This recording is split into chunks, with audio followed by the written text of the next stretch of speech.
আমি একজন রাজনীতিবিদ হিসেবে, একজন আপনাদের সহযোদ্ধা হিসেবে কয়েকটি কথাই সরকারের উদ্দেশ্যে বলতে চাই। এই নগর ভবন বিগত 2 সপ্তাহ যাবৎ আমাদেরই নিয়ন্ত্রণে ছিল, আমরাই নিয়ন্ত্রণ রেখেছি, আমরাই দখল করে রেখেছি।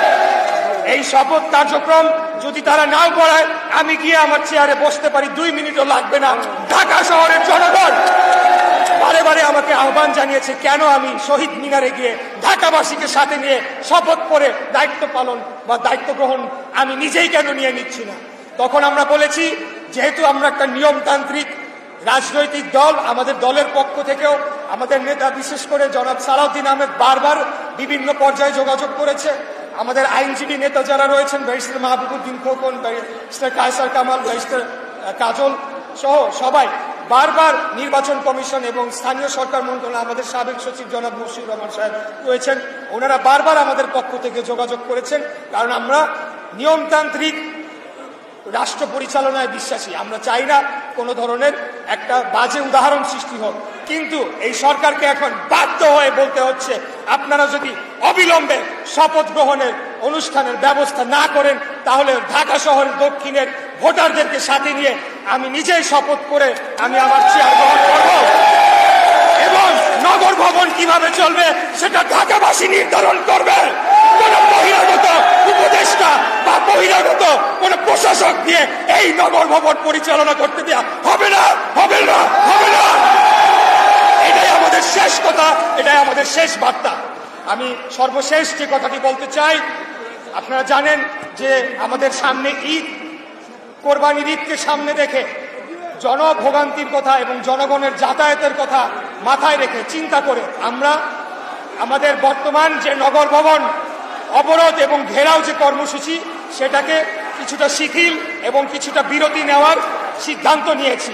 এর পরবর্তীতে ছুটির পরে যখনই আমাদের এই শপথ গ্রহণের অনুষ্ঠানের বিষয়ে সরকারের পক্ষ থেকে স্পষ্ট কোনো বার্তা যদি না আসে, আমরা তখন ঢাকার দক্ষিণের স্তরের জনগণ এবং ভোটারদেরকে সাথে নিয়ে দুর্বার আন্দোলন গড়ে তোলার মাধ্যমে ঢাকাবাসীর ভোটের অধিকার প্রতিষ্ঠা করব। এটা আজকে নৈতিক দায়িত্ব হয়ে দাঁড়িয়েছে। এটা আমার একার মেয়র হওয়ার বিষয় নয়, এটা আমার ক্ষমতায় যাওয়ার বিষয় নয়। আমি আবারও স্পষ্টভাবে বলতে চাই, আমি দুঃখ প্রকাশ করতে চাই যে যে জনদুর্ভোগী সৃষ্টি হয়েছে, সিটি কর্পোরেশনকে স্থবির করে ফেলার মাধ্যমে জনগণের সেবার যেটা বিঘ্ন হয়েছে, সেটা দায় পুরোপুরি বর্তমান অন্তর্বর্তীকালীন সরকার এবং এই বর্তমান স্থানীয় সরকার মন্ত্রণালয় তার দায়িত্বপ্রাপ্ত উপদেষ্টা এবং কর্মকর্তাদের উপর বর্তায়। তারা সরাসরি সংবিধান লঙ্ঘন করার মাধ্যমে এই আমার যে শপথ গ্রহণ অনুষ্ঠান সেটিকে না করতে দিয়ে সরাসরি সংবিধানকে লঙ্ঘন করেছে, আইনকে অবজ্ঞা করেছে, সর্বোচ্চ আদালতকে অবমাননা করছে। তাই আজকে আমরা যদি আমাদের মূল যে লক্ষ্য ছিল যে বাংলাদেশে একটা সুষ্ঠু, সঠিক, অংশগ্রহণমূলক, গ্রহণযোগ্য, নিরপেক্ষ নির্বাচন, জাতীয় নির্বাচনের মাধ্যমে জনগণের সরকারকে রাষ্ট্র ক্ষমতায় নিয়ে যেতে হবে, সেটা যদি আমরা অর্জন করতে চাই, তাহলে এই যে নগর ভবন কেন্দ্রিক যে আন্দোলনটা তৈরি হয়েছে, এই আন্দোলনকে তার চূড়ান্ত লক্ষ্যে না নেওয়া পর্যন্ত আমরা মাঠ থেকে যাব না।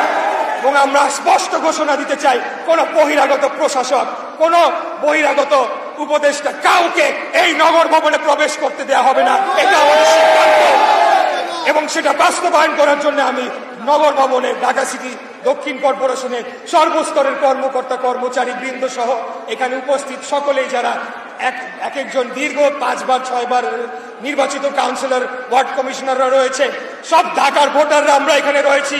আমরা সবাই ঢাকার জনগণ, ঢাকার ভোটার, ঢাকার স্থানীয়।